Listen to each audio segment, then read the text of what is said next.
오늘을 읽는 책, 문학평론가인 국민대학교 국문학과 정선태 교수와 함께합니다. 국민대학교 한국어문학부 국어국문전공 정선태 교수님 함께하겠습니다. 교수님. 네, 안녕하세요. 네, 오늘 어떤 이야기 나눠볼까요? 네, 오늘은 남아프리카 공화국의 초대 헌법재판관 알비 삭스가 쓴 블루드레스라는 책 소개해드리겠습니다. 제목이 블루드레스인데 블루드레스는 남아프리카 공화국 헌법재판소 재판관들이 입는 법복을 의미하는 것 같습니다. 그래서 이 헌법재판관으로서 알비 삭스라는 사람이 어떤 판결을 내리는지 중요한 그 사건별로 판결문과 함께 그 의미를 쭉 기록해 놓은 책입니다. 이 알비 삭스는 좀 익숙하지 않은 이름이죠. 많은 사람들에게. 남아프리카 공화국의 변호사였고요. 소개해드린 대로 남아프리카 공화국 nel슨 만델라 이후 헌법재판소 초대 재판관을 지냈습니다. 남아프리카 공화국 하면은 딱 떠오르는 게 아파르테이트라는 인종차별 아닙니까? 예. 그러니까 인종차별과 보안법 하에서 기소된 많은 사람들을 변호해 왔다고 하고요. 그리고 이 보안경찰의 급습으로 체포되어 활동 정지 명령을 받고 독방에 오랫동안 감금되기도 했다고 합니다. 그러다가 이 보안기관에 의해서 살해 위협까지 받았던 것 같습니다. 아하, 예. 남아공의 보안요원이 차에 설치한 폭탄이 터져서 한쪽 팔을 잃고 한쪽 눈에 시력까지 잃었다고 하네요. 그래서 알비 삭스의 사진을 보면은 오른쪽 팔이 없습니다. 그런 어려운 환경 속에서 헌법을 수호하기 위해서 정말 악정고투했던 기록이라고 할 수 있을 것 같습니다. 남아프리카 공화국 하면은 떠오르는 게 아파르테이트도 있고 뭐 네덜란드와 영국의 지배도 떠오를 겁니다. 그리고 우리가 일반적으로 아프리카 하면은 대단히 부정적인 이미지들이 강하죠. 예. 그런데 이 책의 역자인 김신 선생이 얘기하는 바에 따르면 남아프리카 공화국은 정말로 인간 존엄성과 자유와 평등 그리고 정의에 관한 가장 진보적인 사고가 굳건히 뿌리내리고 있는 사회가 됐다고 해요. 그리고 그 원동력이 아프리카 원주민 사이에 전통적으로 뿌리내린 공생, 우분투라고 하는데요. 공생의 정신이라고 합니다. 알비 삭스 재판관은 이 공생의 정신, 우분투의 정신을 입각해서 중요한 판결들을 해왔다고 합니다. 그 중에서 하나, 제가 오늘 그 소개해드릴 판결 하나는 웃음의 가치라는 그 책 실려 있는 사건입니다. 이른바 웃어넘기세요 사건에 대한 결정인데요. 웃어넘기세요는 회사 이름입니다. 저스틴 널스라는 젊은 사람이 티셔츠 회사를 차린 모양이에요. 근데 그 회사 이름이 웃어넘기세요입니다.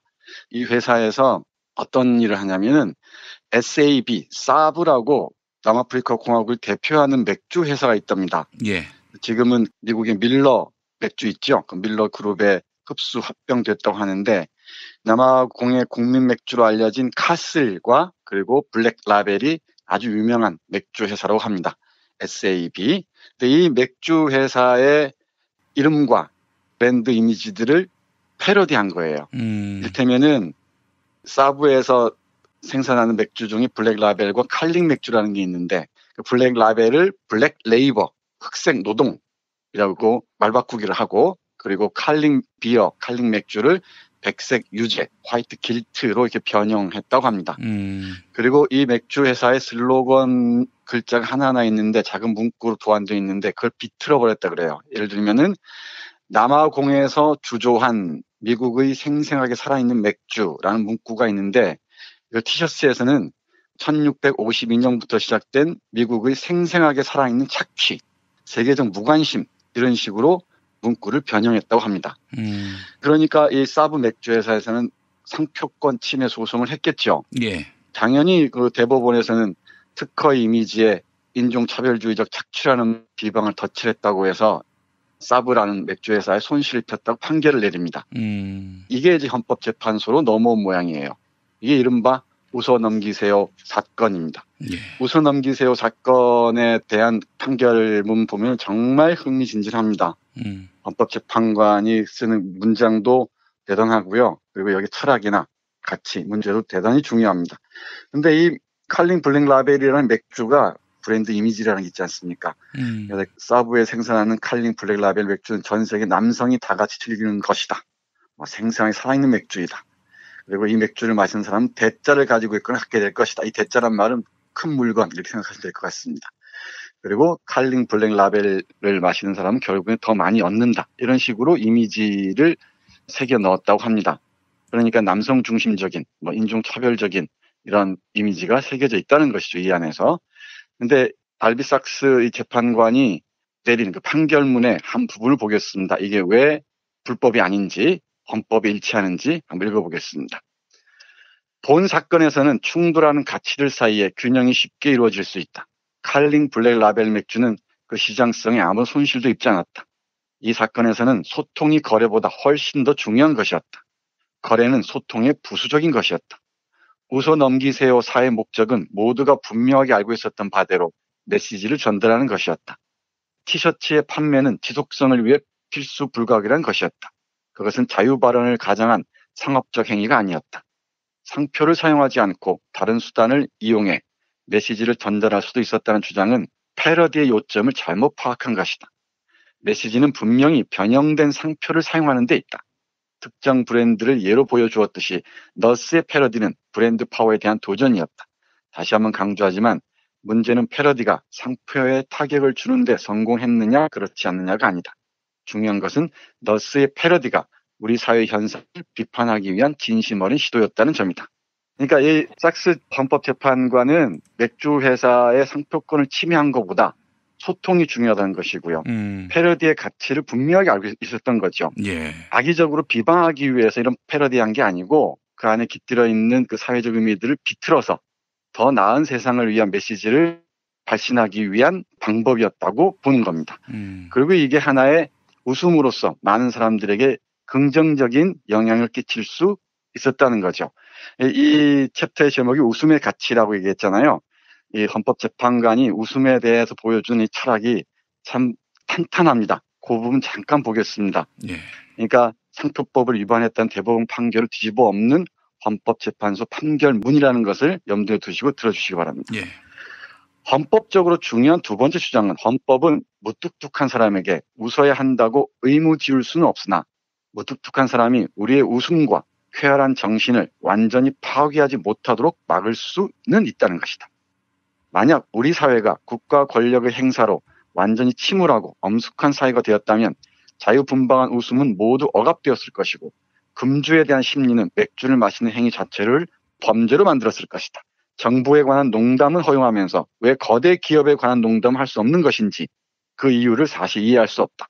거대 기업이라고 추앙받는 대가로 농담의 표적이 될 수 있다는 주장은 쉽게 납득할 수 있다. 네, 대단하죠. 그러니까 삼성을 떠올리시면 될 것 같습니다. 삼성을 상대로 어떤 패러디를 조그만 회사에서 티셔츠에 또 하나의 가족이 아니라 또 하나의 가축 이런 식으로 패러디해서 티셔츠를 조금 팔았다고 가정해 보시면은 우리나라의 헌법재판관들이나 대법원 재판관들이 어떤 판결을 내렸을지 양승태 대법원 시절에 재판 거래가 문제가 되고 있는 상황인데 이런 상황에서 어렵지 않게 우리는 추측할 수 있을 것 같습니다. 권력이 아부하기에 급급했던 판사들 그리고 거대 재벌의 강아지 노릇을 해왔던 재판관들이 어떤 판결을 내렸을지는 안 봐도 훤하게 떠오릅니다. 근데 우리 알비삭스 재판관은 웃음에 관해서 좀 더 얘기를 합니다. 대기업을 얼마나 희화화할 수 있다는 거죠. 왜냐하면 대기업은 자신들을 얘기할 수 있는 루트가 아주 다양하다는 거예요. 그런 반면에 일반 시민들은 그렇지 않다는 거죠. 조금 읽어보겠습니다. 웃음에도 맥락이 있다. 강자의 손 안에 잡힌 약자의 존엄성을 훼손하는 시시하고 위약적인 웃음이 되어서는 안 된다. 웃음은 위안을 주기 위한 것이어야 한다. 사회적으로 소외된 불만 세력의 목적을 좇아 체제 전복적인 것이 될지언정 약자를 비웃는 웃음이 되어서는 안 된다. 본 사건에서 다루고 있는 웃음은 사상적 헤게모니에 저항하고 인간 존엄성을 강화한다는 맥락에서 경제적 힘에 도전하기 위한 수단으로 사용된 웃음이다. 우리는 티셔츠의 디자인 취향을 평가하고 티셔츠가 전달하고 있는 유머를 심리하는 판사가 아니다. 우리는 웃어 넘기세요가 얼마나 성공적으로 패러디 상품을 유행시켰는지 알 필요도 없다. 라고 얘기하는 겁니다. 예. 우리 김 PD의 오랜 세월이 걸친 유머가 떠오르고요. 그리고 정말 탁월한 성대묘사가 그대로 떠오르는 그런 장면입니다. 부당한 권력과 싸우기 위해서 웃음으로 무장하는 것, 그 웃음을 퍼뜨리는 것. 이건 잘못이 아니라는 거죠. 그런데 사회적 약자의 존엄성을 훼손하기 위해서 비우는 웃음들, 그런데 익명성 뒤에 숨어서 저열하고 악의적인 댓글이나 다는 놈들 있죠. 그들에게 표현의 자유라는 건 분명히 다릅니다. 분명히 얘기를 하고 있죠. 그러니까 권력과 거대 기업에 반항하면서 우리 사회가 어떤 문제를 안고 있는지를 드러내기 위한 방법으로 패러디를 활용해서 얼마든지 웃음을 끌어낼 수 있다는 것이죠. 이 글의 마지막 문장이 압권입니다. 핵심 문장은 유머는 민주주의의 훌륭한 해결책이다 인데요. 꼭 기억해 주셨으면 좋겠습니다. 잠깐 보죠. 그 존립을 너무 심각하게 생각하는 사회는 사회적 긴장을 지나치게 억누르고 자유분방한 행위 하나하나를 그 존립에 대한 위협으로 간주할 위험이 있다. 유머는 민주주의의 훌륭한 해결책이다. 그것은 공적 생활의 갈등과 불확실성이 비폭력적인 형태로 표출될 수 있도록 한다. 유머는 또한 다양성을 촉진한다. 그것은 수만 가지의 불만을 자발적으로 다양한 방식으로 표현할 수 있도록 허용한다. 결국 유머는 우리 사회의 헌법적 건강성을 담보하는 묘약이라고 할 수 있다. 멋지지 않습니까? 헌법재판소에서 헌법재판관이 이런 판결문을 씁니다. 유머야말로 민주주의의 훌륭한 해결책이고 폭력적으로 표출할 수 있는 상황을 비폭력적인 형태로 끌어갈 수도 있다는 것이죠. 예. 그리고 유머는 또한 다양성을 촉진한다는 것입니다. 이 다양성을 촉진하는 함으로써 민주주의의 발전에 훌륭한 기여를 할 수 있다는 것이죠.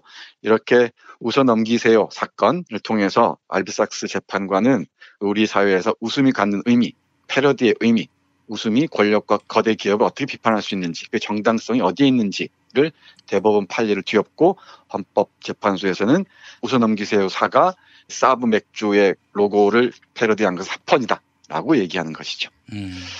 다른 사건들도 아주 많이 있는데요. 제가 이 글을 떠올리는 건 우리가 짧지 않을 또 다른 긴 싸움의 여정이 있지 않습니까? 정말 그 웃음의 능력을 끝없이 개발했으면 좋겠습니다. 그걸 잊지 않고 살아갔으면 좋겠습니다.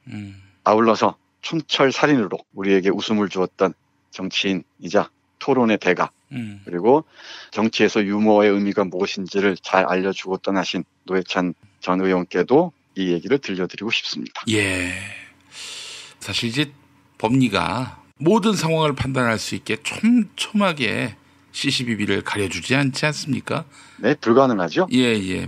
어느 경우에는 이래야 한다라는 것들이 한계가 있을 수밖에 없기 때문에 이 상황의 텍스트는 물론이고 컨텍스트를 정확하게 읽을 법관의 안목도 필요하고 그뿐 아니라 법정시인에 기초한 판단들 이런 것들도 정말 사료가 깊어야 할 줄 아는데 그런 의미에서 법관들은 끊임없이 공부해야 하고 또한 인간에 대한 무궁한 관심과 애정을 가져야 될 텐데 참 양승태 같은 사람들 보면은 답이 없어요, 진짜. 네, 그러게 말입니다. 이 책의 원 제목이 법과 삶의 기묘한 연금술입니다. 그러니까 삶에 토대하지 않은 법은 존재 근거가 희박하다는 거죠. 그러니까 뭐든지 법관이라면은 삶에 대한 깊은 통찰, 해안을 갖추고 있어야 하고요. 그리고 특히 약자들의 깊은 관심을 보여야 한다는 게 알비삭스의 기본적인 철학이었던 것 같습니다. 예. 철학도 없고 가치도 없는 자들이 권력과 자본의 노예가 됐던 걸 우리가 똑똑히 보고 있지 않습니까? 예. 알비삭스가 이런 재판관들을 보면은 무슨 얘기를 할지 잠옷 궁금해집니다. 예, 알겠습니다. 좌파 판사라고 하겠죠. 또. 그거 말고는 할 말이 없겠죠. 예. 아는 게 전부고. 근데 예전에 노회찬 의원 같은 경우 막 또 자유한국당 쪽에서 민주당 의원들을 향해서 좌파다. 그럴 때 이 양반이 나와가지고 민주당은 사이비 좌파고 내가 진짜 좌파다 이렇게 얘기했던 그 일도 또 생각이 납니다. 네, 정말 멋쟁이였습니다. 예. 네. 자, 정선태 교수님 오늘 말씀 잘 들었습니다. 네, 고맙습니다.